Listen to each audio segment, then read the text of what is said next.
Olá, aqui o Soberania em Debate, o programa do movimento SOS Brasil Soberano, do Sindicato dos Engenheiros do Estado do Rio de Janeiro. Eu sou Jorge Folena e junto com Beth Costa, minha amiga que está aqui na tela, iremos apresentar esse programa de hoje. Mas antes de falar qual será o programa de hoje, venho pedir a vocês aí que façam a inscrição no nosso canal no YouTube, dê o like aí na nossa audiência para ampliar e também que vocês possam participar, convidá-los a participar do nosso Instagram. O nosso Instagram é @SOS Brasil Soberano, @SOS Brasil Soberano. O QR Code está aqui na tela para todos que queiram nos seguir. Gente, o programa de hoje é um prosseguimento da semana passada, o tema. Nós estamos aí nas vésperas dos 60 anos do golpe de 1964 e nós estamos aprofundando exatamente os acontecimentos anteriores ao golpe, principalmente as reformas de base, a atuação do governo de João Goulart, suas propostas. Então, esse programa de hoje é um prosseguimento daquilo que nós tivemos na última semana, mas com outro convidado. E quem será esse convidado de hoje? Pois bem, nós convidamos o querido e bastante conhecido Vivaldo Barbosa. Vivaldo, ele está chegando. Oi, Vivaldo. Olá, muito obrigada Beth. Obrigada por você ter concordado em participar do nosso debate, que é uma continuação da semana que passou. Na semana passada, a gente tentou levar a questão editorialmente, nós decidimos, como o Jorge falou, falar um pouco dos antecedentes do golpe de 64, mas também prestando um pouco mais de atenção nas realizações no histórico do governo Jango Goulart, né? Então, com você, a gente vai entrar mais em questões do Estado, questões mais formais em relação às reformas de base propostas naquela época, já que você, como deputado constituinte, resgatou muito daquele legado trabalhista que veio com o governo Jango durante o período que você foi deputado constituinte, né? Então, o Vivaldo é advogado, professor de Direito da Unirio, exerceu o mandato de deputado federal por 3 vezes, uma dessas vezes na Assembleia Constituinte, onde foi um dos deputados que mais apresentou propostas para o que nós chamamos da Constituição Cidadã. Foi secretário de Justiça do governo Leonel Brizola, no Rio de Janeiro, em 83, e fundou o movimento do trabalhismo com foco nos debates e na importância da legislação trabalhista sobre a previdência social, as estatais estratégicas, o desenvolvimento, os direitos humanos, a educação, enfim, o legado do trabalhismo histórico brasileiro. Ele está hoje numa disputa judicial, né, pela recuperação da legenda do PTB, que era o partido do Jango, né, que a gente espera que volte para as mãos dos legítimos representantes do trabalhismo brasileiro, né. Então, como a gente falou, Vivaldo, o golpe, né, daqui a alguns dias, o golpe de 64 completa 60 anos, né, e nós resolvemos fazer uma homenagem, relembrar, prestar um tributo ao presidente João Goulart e à política que ele desenvolveu radicalmente democrática, popular e participativa, que tinha como base, né, um conjunto de reformas que não puderam ser implementadas e ainda assustaram, né, os militares e a burguesia reacionária, conservadora, com as reformas estruturais para o modelo econômico brasileiro, né? Então, a gente queria, para começar a conversa, como você avalia, do ponto de vista do desenvolvimento brasileiro, da nossa história, o governo Jango Goulart? Olha, Beth, um grande abraço a você, ao Fulano aí. Eu acho que o Brasil, naquele momento, João Goulart assume a presidência da República em função da renúncia do Mário Quadros, né? Tivemos aquele momento fervilhante ali da luta do Brizola pela posse do Jango, pela questão da legalidade, que foi um momento fervilhante da história do Brasil, naqueles instantes. Jango assume a presidência da República, apesar de, inicialmente, no regime parlamentarista, mas o Brasil, recebendo aí um choque, né, que foi a luta pela posse dele, e, na sequência, o Brasil vive um dos momentos assim, mais espetaculares da nossa história, que é o debate das reformas de base. Olha, Roberto, eu não me lembro, nunca li na história brasileira em que o Brasil, a sociedade brasileira, se debruçou sobre os problemas do Brasil, sobre perspectivas do Brasil, né, sobre caminhos para o Brasil, do que aquele período. Ok, de um lado, os que lutavam para que o Brasil se transformasse pelas reformas de base, dos outros lados que resistiam e acabaram ganhando a parada, mas aquele momento no Brasil, acho que não houve um debate tão intenso sobre o Brasil, as perspectivas do Brasil, as condições de vida do povo brasileiro, o que deveria ser feito, do que aquele momento. Nós tivemos um momento também na Assembleia Nacional Constituinte, também muito importante na vida brasileira, mas comparado com aquele momento das lutas, das discussões da reforma de base, eu acho que aquele momento foi especial. Foi o momento em que mais se discutiu política no Brasil.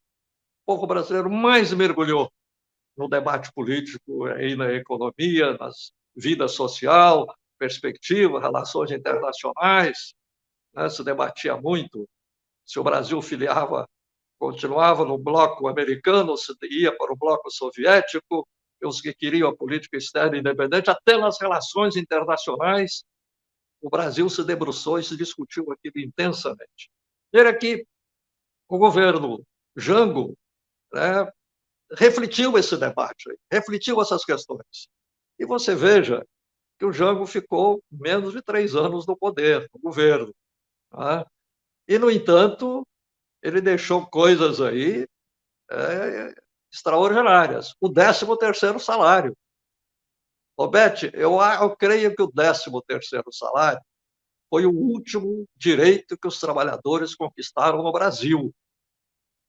Podemos dizer agora o aperfeiçoamento da lei das domésticas, tudo bem. Mas fora daí, nada se acrescentou.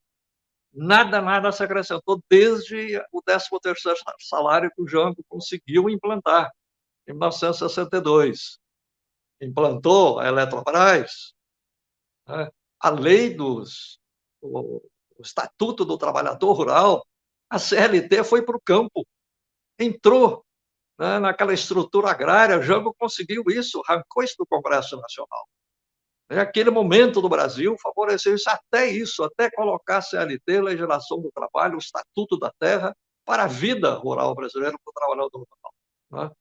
Então, foi um momento assim, muito rico, e nós devemos reverenciar, estudar aquele momento aí, né, porque os 20 anos da ditadura, né, procuraram apagar, fazer o Brasil esquecer daquilo, e depois veio esse momento aí neoliberal no Brasil e no mundo, que também visa apagar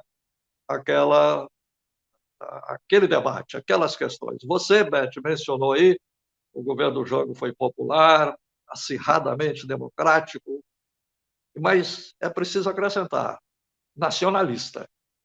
Foi um governo nacionalista, como na nossa história, enfim, é difícil o momento equiparar a natureza daquele governo, ser nacionalista. Isso é uma marca do governo Goulart que nós devemos levar em conta agora.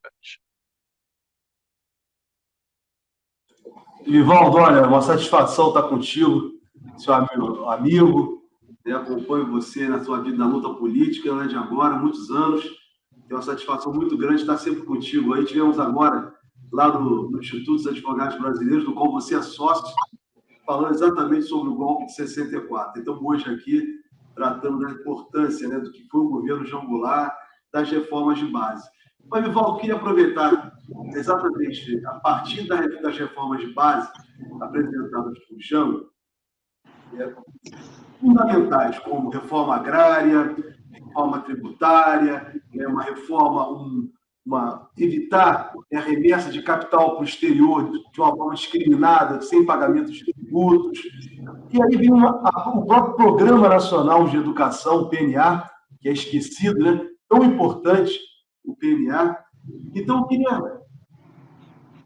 eu queria ver contigo, saber de você, no dia de hoje, você falou que uma das marcas de Jango também era a defesa da soberania, o governo nacionalista.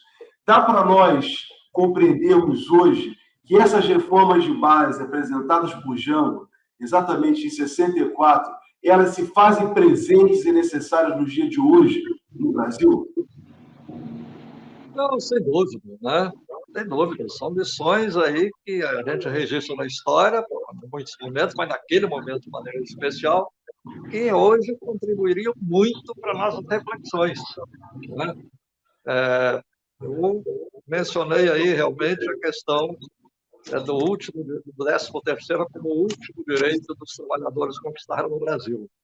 Isto é preocupante, no sentido da gente refletir por que isso não aconteceu, o que está acontecendo, né? E, enfim, a gente procurar avançar, né?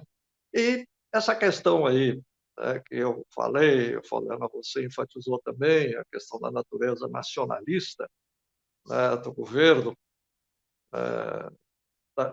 João Goulart, é uma coisa importante, né? Você veja a história da Eletrobras, né? A Eletrobras foi implantada por João Goulart. Uma longa luta que veio desde Getúlio Vargas, que mandou o projeto para o Congresso Nacional e nunca conseguiram sair de lá. Nunca conseguiu sair o Jango, né? Saiu a lei e o Jango implantou a Eletrobras, desculpe, implantou a Eletrobras, né? E agora a Eletrobras é uma questão estratégica para o país, né? Um país que não domina suas fontes de energia é um país que tem dificuldade de forjar o seu desenvolvimento. Como é que vai se desenvolver um país sem essa questão, sem dominar a energia? E o Brasil passou a dominar, e até preciso registrar, ok, nós estamos aí deplorando o golpe militar, tem muitas razões. Aliás, hoje, o Hélio Gaspari abre aí, no jornal O Globo, abre aí uma questão aí de abrir os áudios das conversas dos generais, tal. A gente vê uma coisa horrorosa, aquilo ali. Até o Geisel, o ministro dele da guerra, né, do exército, ali, falando que eles tinham conquistado, o grande avanço que eles tinham feito era que eles estavam matando. Olha, eles estavam glorificando isso. O presidente da República, junto com o seu chefe do Exército, ali, comandando o Exército, estava glorificando que eles tinham alcançado aquele nível, aquela situação que eles estavam matando, né? Então, é uma coisa deplorável esse golpe. Mas também a gente tem que registrar que a Eletrobras foi implantada pelo Jango e se desenvolveu bastante a eletrificação do país afora. Assim como, aliás, outra questão que o Jango conseguiu, foi a questão do Código de Telecomunicações, implantou a Embratel, né? E depois os militares também expandiram essa questão aí, né, país afora. Então, essas questões de hoje, por exemplo, essa questão da Eletrobras, que a gente está sempre debruçado aí, porque é uma questão que já foi classificada de uma maracutaia, que essa turma das lojas americanas aprontou, e outros grupos econômicos internacionais aí, uma questão de lesa pátria, como já se disse, é uma coisa que nós temos que resolver agora. Aí a lição do Jango permanece. O Jango conseguiu implantar a Eletrobras. Nós agora não conseguimos retomar a Eletrobras, ainda mais diante de uma maracutaia, ainda mais diante, né, de um crime de lesa pátria. Nós temos que procurar retomar a Eletrobras com esse exemplo de Jango. O Jango teve as condições políticas e a coragem de poder implantar a estatal da energia elétrica do Brasil, que iria coordenar a implantação do sistema elétrico nacional para o desenvolvimento do Brasil. Aliás, nós temos que registrar, Florena, que a questão do desenvolvimentismo é uma marca também daquele debate das reformas de base que vinha ali a partir desde o governo Vargas, especialmente o Cyrino, que deu continuidade com o Jango, era a ideia do desenvolvimentismo, o povo brasileiro ser capaz de superar o atraso. Né? Essa é uma marca também que nós devemos registrar. Então, aquelas questões, aqueles debates que aconteceram ali, são muito exemplares para nossos impasses atuais, as perspectivas que a gente tem que construir. Todos os momentos da história servem de lições, né? Mas hoje o governo João Goulart, aqueles momentos, as reformas de base, são as coisas muito inspiradoras para nós agora. Nós temos que levar em conta isso, para a gente poder encontrar os caminhos, né, para superar os impasses da vida brasileira, o país ter autonomia, ser soberano e ser um país que consiga fazer o povo brasileiro ser dono do Brasil. O povo brasileiro não conseguiu ser dono do Brasil ainda. Algumas partes pegaram pedaços do Brasil para si, mas o povo brasileiro não conseguiu ser dono do Brasil. E a gente relembrar o governo João Goulart, como vocês estão fazendo aí, isso é um debate muito interessante, muito importante. Nós relembrarmos o governo João Goulart, nos faz muito bem, certamente nos dá aí, nos ajuda a abrir caminhos. Falando em setores que se apossaram de pedaços do nosso país, né, que ainda tem esse viés colonialista muito, muito forte, né? Ainda parece as capitanias hereditárias ainda estão aqui ativas. Um dos grandes legados do Jango foi o debate que ele assinou um decreto até naquele dia do discurso da Central, a questão da reforma agrária, né? Ele até colocou as terras dele, né? Ofereceu, disponibilizou, inclusive, as terras que ele tinha no Rio Grande do Sul para efeito de reforma agrária, uma parte delas, porque até a filha dele comentou aqui que ele sabia que ele vinha de uma família bastante rica, né, dona de terras, e um gesto dele foi, naquele debate da reforma agrária, disponibilizar as próprias terras, né, para efeito da reforma agrária, e que foi um debate que foi também muito forte durante a Constituinte, e continua um debate muito sério aqui no Brasil, né, a reforma agrária, ela é algo que nós ainda estamos devendo, né, aos trabalhadores do campo. Você acha que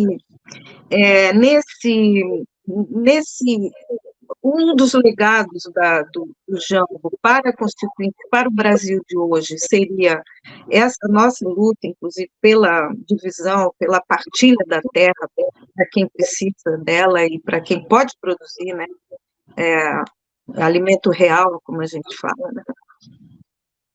Beth, o Brasil ainda deve a reforma agrária.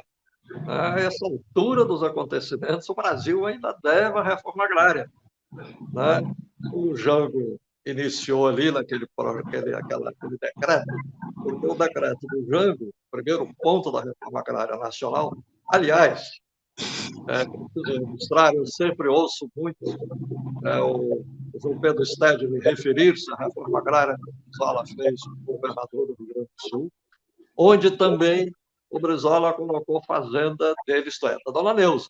O Brizola, ele próprio dizia, não tinha nada. A Dona Neuza, que é a irmã do Jango, que também recebeu aí parte da herança da família, ele colocou 2 fazendas da Dona Neuza, que ela concordou e tal, na reforma agrária. O Brizola já tinha feito isso. E o Jango, no dia 13 de agosto, dia 13 de março, também fez isso. Né? O decreto do Jango era uma coisa, um ponto muito inicial ainda, muito embrionário. Ele próprio reconheceu isso no discurso dele, famoso discurso, que é preciso ser relembrado sempre, do dia 13 de março.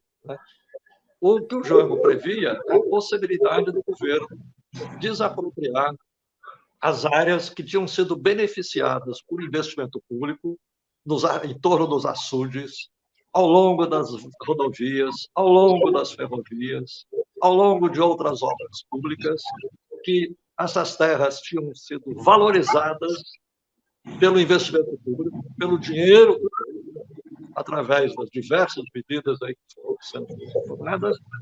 E aí, realmente, ali foi uma coisa importante, né, que foi feito ali, que o Jango, ok, essas terras teve aí um acréscimo de valorização que nós podemos retomá-las, para fazer reforma. Aquilo, enfim, era uma descoberta importante ali, tão atacada, tão criticada pelo conservadorismo no Brasil, mas aquilo foi um ponto muito importante, porque fez acender a ideia de que é possível. Olha, se a gente caprichar, a gente lutar, descobrir brecha, é possível fazer a reforma agrária.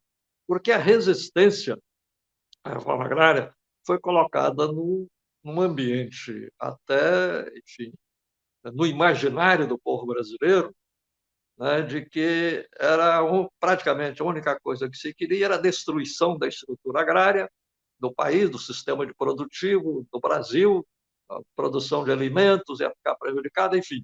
Colocar a reforma agrária como um grande bicho-papão da história. Né? Mas isso foi uma coisa fabricada por aqueles que estavam já organizando o golpe no Brasil. Mas o Brasil deve a reforma agrária ao Brasil, né? Deve a nossa história. Nós devemos isso à nossa história. Você veja que os Estados Unidos, desde o século XIX, fizeram aquela ocupação do Oeste lá, tomaram as terras dos índios, né, e repartiram as terras dos índios para agricultores americanos. Os americanos fizeram isso também depois da Segunda Guerra Mundial, quando eles ocuparam o Japão e, em consequência, ocuparam a Coreia. Fizeram a reforma agrária ali radical, que era muito lembrada, a Itália tinha feito, enfim, a Europa, de uma maneira geral, durante o século XIX, século XX, já foi aí a sua divisão das terras para possibilitar aí. Eu não sei aqui como é que eu faço quando bate aqui um telefone. Super. Mas a reforma agrária ainda tem que ser feita no Brasil, tem que ser aprofundada. Está se fazendo. No governo Lula e Dilma se avançou. O governo está aí, as mãos em cima disso aí. Muito bem. Mas temos que ter consciência toda de que isso tem que ser apressado, porque a história nossa deve isso ao Brasil, ao povo brasileiro. Tem que ser apressado. Temos que ter realmente as condições de avançar muito mais, ainda mais agora, que ficou mais fácil, sem resistência política, a reforma agrária não assusta mais ninguém. Então, é uma hora realmente de se avançar com isso para que, como você disse, Beth, né? A produção de alimentos, as famílias terem lugar para trabalhar, terem casa para morar, né, ter um pedaço, né, em que você pode dizer dono, que é seu. O povo brasileiro tem pouca coisa sua. Eu disse, o povo brasileiro não é dono do Brasil ainda, tem pouca coisa sua, que, sem dúvida alguma, uma coisa preciosa para o povo brasileiro, aqueles que têm vocação, que puderem ter um pedaço de terra, uma moradia, uma residência, ter onde trabalhar e produzir coisas para si e para alimentar, para o alimento do povo brasileiro.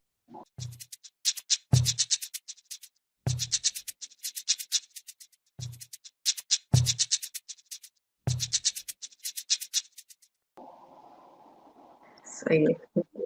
Ô, Vivaldo, uma curiosidade, você foi um dos grandes apoiadores do presidente Lula nessa última jornada dele aí para presidente da República. Você acredita e vê que o presidente Lula está levando adiante, de alguma maneira, essas propostas da reforma de base no governo dele? E se ele leva, quais seriam as dificuldades? Seriam as mesmas que Jango enfrentou em 64? Pois é, as dificuldades hoje são enormes, porque as condições políticas do Brasil hoje estão muito desfavoráveis, né? E, naquele momento, houve a mobilização do povo brasileiro.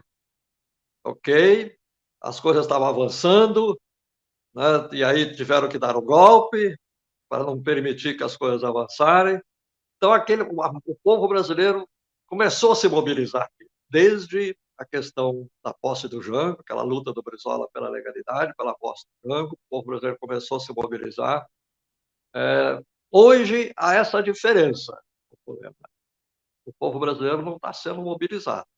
Os meios de comunicação estão aí em cima.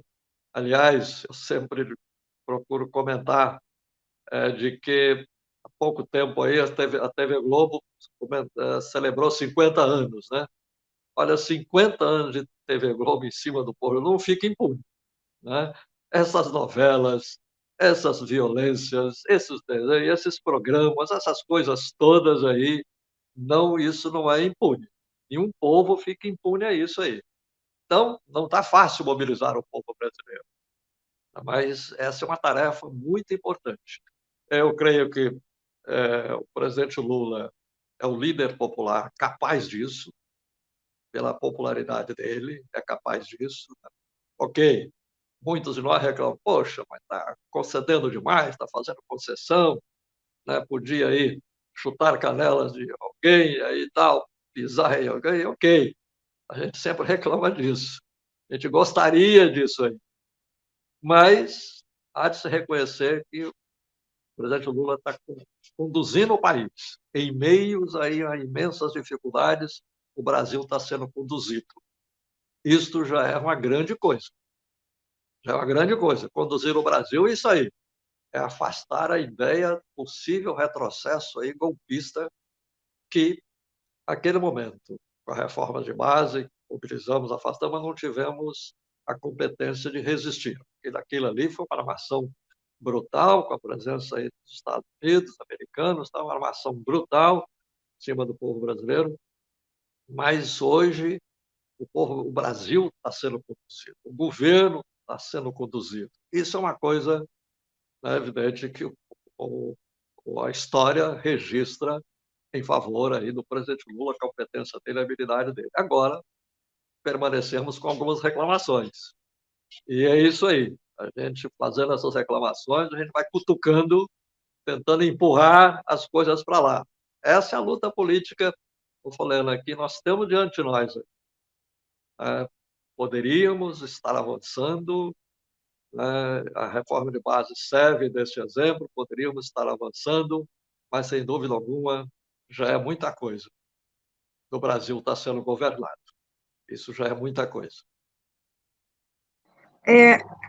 Você tocou em vários aspectos aí e agora nessa sua resposta de talvez questões não resolvidas lá atrás que se estendem até hoje. Naquele momento houve não da forma sofisticada como nós temos hoje, você falou, nós temos uma imprensa que trabalha contra, né, às vezes até a nossa soberania. Nós temos um ambiente digital que permite a desinformação, permite a mobilização, quer dizer, refreia a mobilização social, mas você acha que aquelas forças que reagiram às propostas de base do Jango, que fizeram um golpe, né, lá atrás, elas ainda são as mesmas que atuam hoje, mas com uma extrema-direita, assim, acho que um pouco mais sofisticada nos dias de hoje, ou existem outros elementos aí que a gente pode analisar e levar em conta? Ô, Beth, o fascismo está sempre presente, né? Ao longo aí da história, o fascismo existe aí, está sempre presente. Né? Enfim, para provocar ódio, provocar desarmonia. O racismo é componente disso, né? O preconceito é componente do desprezo, o povo mais humilde aí é componente disso. Então, o fascismo está aí. É isso que eu dizia ali. Apesar disso, o Brasil está sendo governado. O Lula está conseguindo conduzir, né? Mas as dificuldades são imensas. E o fundo fascista continua aí. É uma coisa que tem que ser combatida com toda a força. Felizmente, eles próprios estão se deteriorando muito, né? Eles próprios estão enfim, se desqualificando muito para a luta fascista da direita, que eles foram até vitoriosos. Foram vitoriosos quando deram o golpe da Dilma, foram vitoriosos quando prenderam Lula. A gente pensar, Roberto, que a nossa história registra que a primeira presidenta mulher do Brasil foi deposta por um golpe sujo, nefasto. É tremendo. Você pensar que o presidente da República popular, o presidente mais popular da história recente do Brasil, aí, foi preso. É incrível, mais de um ano preso, mais 2 anos preso. É incrível você repensar que isso temos que registrar em nossa história. E eles, depois disso aí, vestiram o povo de verde e amarelo, fizeram aquela coisa toda, elegeram o Bolsonaro. Elegeram o Bolsonaro. E agora, no fim, quase que elege o Bolsonaro. Mas a diferença do Lula foi heróica ali, aquela luta heróica de todo mundo ali, conseguiu 2% à frente, ou menos de 2% à frente do Bolsonaro. Isso demonstra, realmente, que a luta é dura. A luta é dura. Não é fácil, não. Está sendo conduzido, mas é dura. A luta é muito dura. Então, esses elementos, né, que estiveram lá no golpe de 64, que, enfim, o entreguismo, né, a submissão aos interesses, aos grupos econômicos internacionais, a submissão aos Estados Unidos, à Europa, tal, de uma maneira geral, essa submissão ainda existe, muito presente na vida brasileira. A luta pela soberania nacional, que já foi uma coisa mais marcante, ela é muito presente atual, é uma coisa fundamental. Atualmente, o Brasil tem que se livrar do jugo desses grupos econômicos internacionais aí que ficam editando normas a todo instante, a todo momento, aí, ditando regras de conduta, utilizando a imprensa, a mídia de uma maneira geral, para dizer o que tem que ser feito, o que não tem que ser feito, o que não pode e tal. Enfim, a luta pela soberania anti-imperialista é uma coisa que já foi mais presente antes, mas não é apenas uma questão da história do passado, não. É uma questão do presente. Isso está aí. Está aí. Né? E, acima de tudo, a luta para a superação da miséria e da pobreza, que é uma das características da superação da miséria e da pobreza, porque se nós hoje estamos pensando aí no governo popular, né, aquilo ali que produto daquele momento da reforma foi um produto aí, do domínio político do trabalhismo no Brasil, que foi a legislação trabalhista, a previdência social pública, as estatais estratégicas, a ideia do desenvolvimentismo para superar o atraso, são coisas que atuais hoje, né? Representam a luta atual, né, do povo brasileiro. E agora, desde Lula para cá, né, foi colocado na mesa da política brasileira a superação da pobreza e da miséria. Isso passou a ser um dever da política brasileira. Né?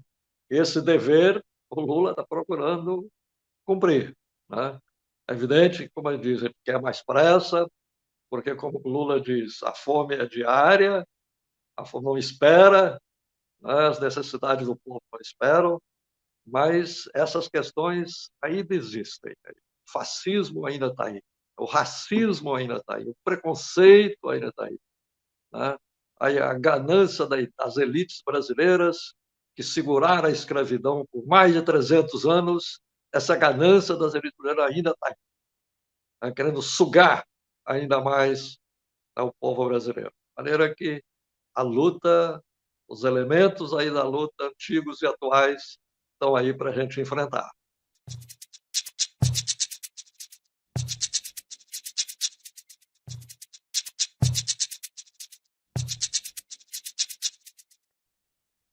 Vivaldo, olha, esses elementos que você se referiu agora, antigos, realmente continuam atuais.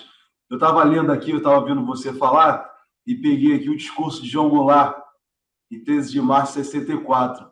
e ele falava que o que queriam impor a ele era democracia anti-povo, anti-sindicato. Então, isso continua muito atual. Você estava falando do presidente Lula, né, olha, do que tem que ser feito, as críticas ao presidente Lula, mas, na verdade, o que eles querem impingir ao presidente Lula é uma democracia anti-povo, uma democracia que interessa apenas os interesses dos capitalistas internacionais e nacionais. Como continua atual, né, esse discurso de João Goulart, muito atual. E aí, Vivaldo, eu queria aproveitar a oportunidade que nós temos aqui. Nosso programa está na parte final, não terminou ainda, mas está na parte final. E queria lembrar, Beth, a passagem de vocês trabalhistas, né? Vocês que eram varguistas, né? Defensores de Jango, brizolistas, exatamente durante a ditadura militar ainda, no final da ditadura, no governo de Leonel Brizola, no Rio de Janeiro. E você esteve ao lado de Brizola, lado a lado, foi o secretário de Justiça de Brizola. Fala para a gente, o Vivaldo, a experiência de vocês nesse resgate do trabalhismo dentro ainda do regime ditatorial. Ou seja, a partir de 1983 foram até 86, mas pegaram o final da ditadura. Como que foi apresentar essas propostas, né, de Vargas, de João Goulart, né, no governo Brizola do Rio de Janeiro? Olha, a eleição do Brizola ali, em 1982, foi a brecha que o povo brasileiro teve, né, para marcar sua presença e dar o seu recado, né? E aquilo representou realmente o começo do fim do regime militar. O povo brasileiro já vinha uma luta pela anistia, uma luta extraordinária, ok, não tanto ampla no meio do povo, mas firme, repercute. Essas lutas corretas e justas sempre repercutem, sempre deixam a sua marca. Teve a luta pelas diretas, né, que foi um momento extraordinário da nossa vida. Também estava junto disso a luta por uma Assembleia Nacional Constituinte, livre, soberana. Essa era a marca que se tinha ali. Então, o povo brasileiro já vinha marcando a sua luta ali contra o regime militar. Aí eles tiveram que conceder as eleições de governadores do Estado, não abriram muito, mas concederam pelo menos isso aí. Então, o povo brasileiro teve essa brecha, né? E não há dúvida de que a figura aí, número 1, como inimigo da ditadura, era Brizola. E a vitória do Brizola significava muito naquele momento. O povo do Rio de Janeiro compreendeu isso com muita clareza. Em meio a tantas dificuldades, o povo brasileiro compreendeu com muita clareza. Era preciso eleger o Brizola naquele momento. Havia um significado especial a eleição do Brizola. Então, porque aquilo ali marcou o início do fim do regime. Ok, depois, as marchas da história nunca são em linha retas, né? Depois veio a primeira eleição presidencial no Brasil e elege-se Collor. São os dramas aí das lutas políticas, os dramas da história, né? Mas aquele momento realmente ali, Brizola tinha consciência disso, transmitiu isso, a gente tinha consciência de que nós estávamos realmente ali no momento de construção da democracia, construção das instituições democráticas, né, de ajudar a pôr um fim e proteção aos direitos humanos. Isso ali foi a marca daquele tempo. Foi o início das políticas de direitos humanos do Brasil, que eu tive até a honra de poder trabalhar com afinco nisso aí como secretário de Justiça do Rio de Janeiro. Você veja, nós desmontamos os famosos esquadrões da morte, hoje se fala muito aí os milicianos, ok, a luta tremenda, a milícia está aí pela falta de autoridade dos governos recentes, pela falta de autoridade, mas nós ali, na época, tinha aí os famosos esquadrões da morte, que era uma coisa alimentada pelo SNI, pelo governo federal, pela ditadura. Alimentado pela ditadura. Nós conseguimos enfrentar, derrubar, deitar a mão. Bastou você deitar a mão com autoridade, com firmeza, em cima de um grupo aquilo foi se dissolvendo, é o que requer hoje. É preciso hoje deitar a mão nesses grupos para ir se dissolvendo essas coisas dos milicianos, das milícias aí. Nós terminamos com a chamada lei da vadiagem, que as pessoas que eram encontradas na rua, que não tinha carteira de trabalho assinada, estava na mão da polícia e ia preso. Era uma trouxa terrível na história brasileira. Nós acabamos com isso. Aquela ideia da polícia pegar com sua autoridade, seus armamentos, em derrubar barracos, abrir a porta, como o Brizola dizia, abrir porta de barraca, abutinaço, no meu governo isso não vai acontecer. Ele dizia desde a campanha, no meu governo isso não vai acontecer. Então, isso aí, essa proteção às comunidades, às famílias, e a luta pela posse da terra, ali tinha uma coisa, resquício ainda da ditadura, que é a luta pela posse da terra. As pessoas não tinham onde morar, não tinham onde, ocupavam terrenos duvidosos, de propriedade duvidosa, foi aí e tinha uma brigalhada na justiça tremenda.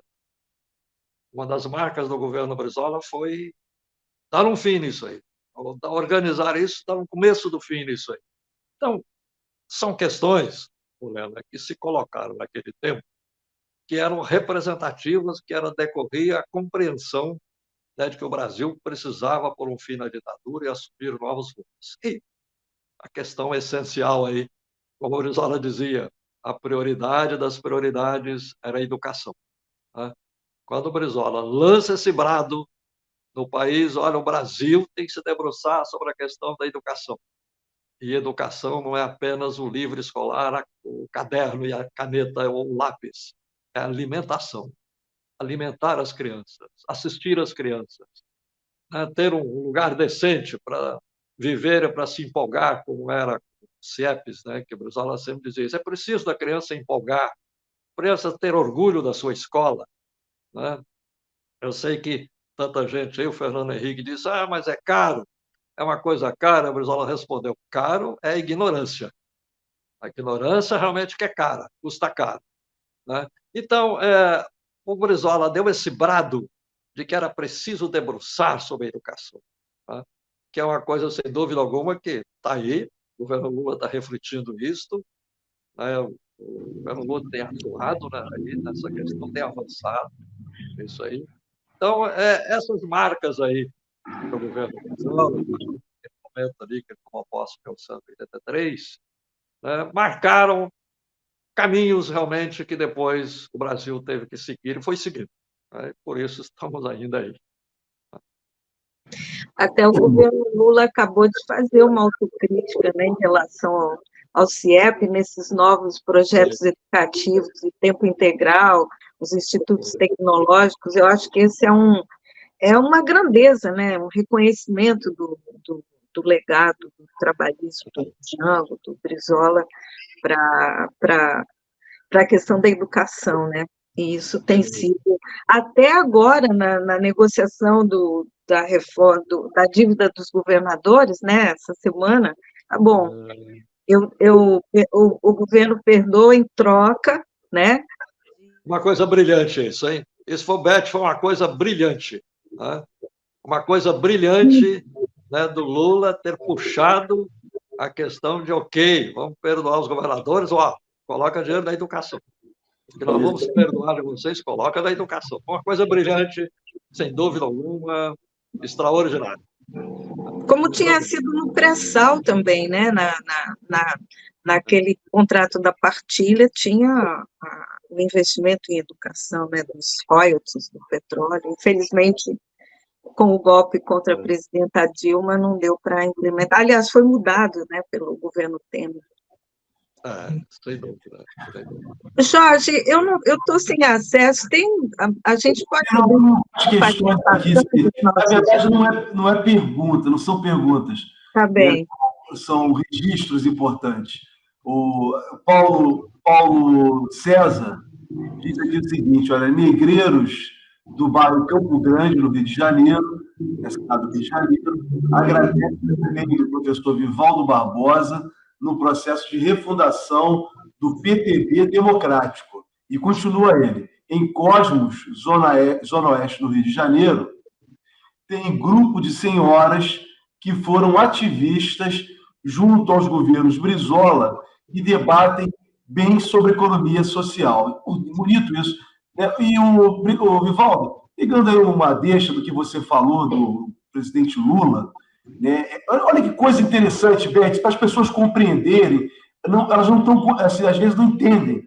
Quando a gente fala de democracia, fala a importância da educação, aí os governos liberais e autoritários falam tem que dar educação, mas eles nunca disponibilizam recursos para a educação. Aí veja só, o presidente Lula, o governo federal, trabalha para reduzir os juros, as dívidas dos estados, em contrapartida, eles vão ter que investir em educação. Isso é democracia. Essa é a democracia popular, e não a democracia antipovo que impingiram a João Goulart, né, governos democráticos como o governo de João Goulart.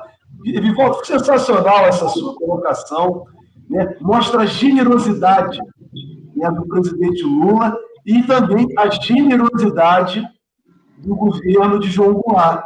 Então, sobre esse aspecto da generosidade, te conhecendo, sei que você é um homem extremamente generoso. Fala um pouquinho para a gente aí nesse final do nosso programa, né? O que é uma proposta generosa, como vocês, trabalhistas, queriam introduzir no Brasil antes do golpe e que o golpe de 64 interrompeu?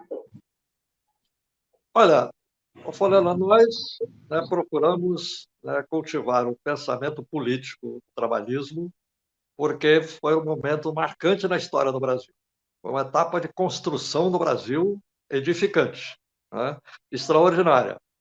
E o trabalhismo continua atual, aí como colocando questões aí que são desafios atuais, né?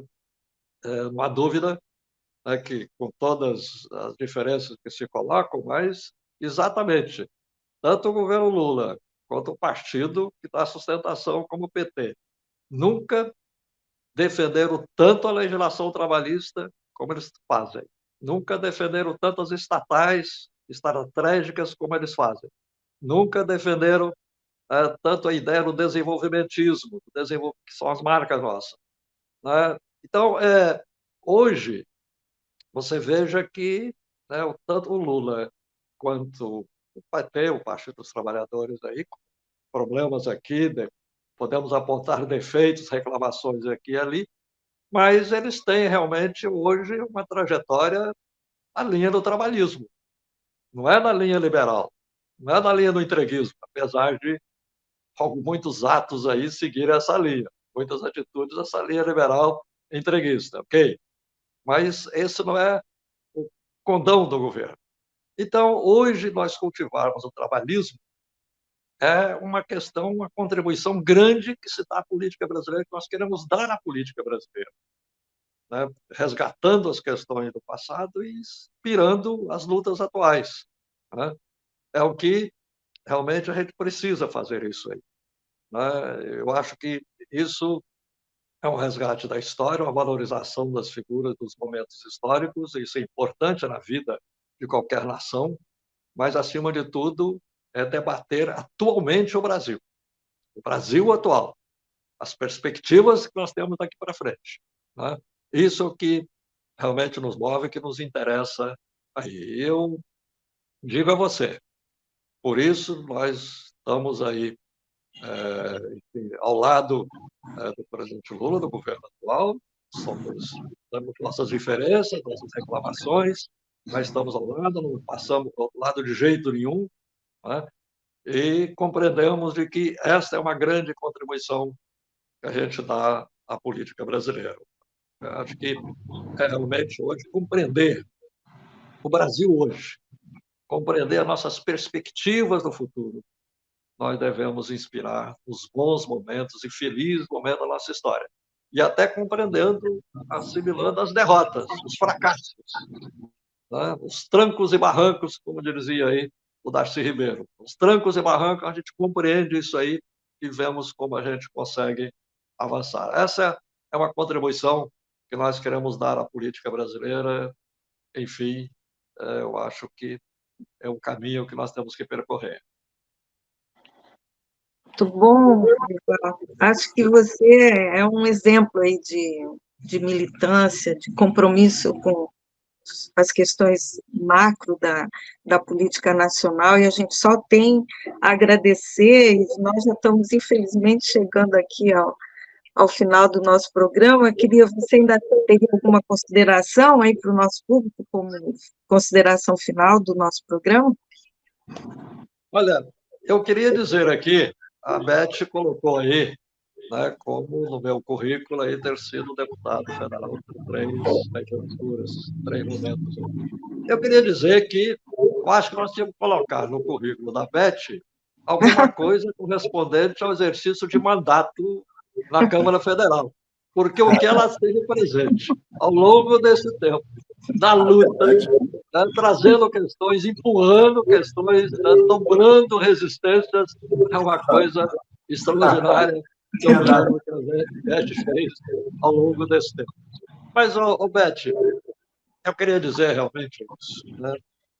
As inspirações que os movimentos do Brasil nos traz, que vocês compreenderam aí, são os desafios, né, que nós temos diante de nós, é a tarefa histórica que nós temos diante de nós. Compreender bem o que fizemos de correto e certo, compreender os erros e fracassos e poder construir realmente o futuro, né, construir os caminhos para esse país com muita esperança, com muita certeza, com muita confiança no povo brasileiro. Porque, Roberto Folena, o que o povo brasileiro foi massacrado, especialmente nos últimos tempos, e se recuperou, é uma coisa fantástica. Só para lembrar rapidamente, Roberto, olha, em 54 eles massacraram o Getúlio. O Getúlio, né, com aquele tiro no peito, acordou o povo brasileiro, e no dia seguinte, no ano seguinte, o povo brasileiro elege Juscelino, elege João Goulart. E depois elege João Goulart novamente vice-presidente e presidente. E depois iria, em 65, eleger gente do nosso campo aí. Aquilo colocou, né, despertou o povo brasileiro, né, de uma maneira tal que o povo se recuperou e encontrou o seu caminho. Depois veio aí o regime militar, o povo brasileiro sofreu um golpe em 64, sofreu depois o golpe do caçador de Marajás, né, com a eleição do Collor, sofreu um golpe do Plano Real. Você veja aquilo ali, colocaram a moeda brasileira mais valorizada do que o dólar americano. Aquilo foi um golpe em cima de tantas outras coisas ali, a mídia em cima, tantas. E depois um golpe, outro golpe contra Dilma, derrubaram a Dilma e prisão do Lula. Veja que o povo brasileiro se recuperou do golpe do Plano Real, elegeu Lula 2 vezes e Dilma 2 vezes. E quando veio o golpe contra Dilma, depois daí desse golpe nasceu a vitória do Bolsonaro e o povo brasileiro se recuperou, né? Essa coisa fantástica é que nós temos que homenagear no povo brasileiro. Sofre os impactos, né, sofre tudo em cima de si, jogam tudo em cima do povo brasileiro, mas ele tem capacidade de recuperar.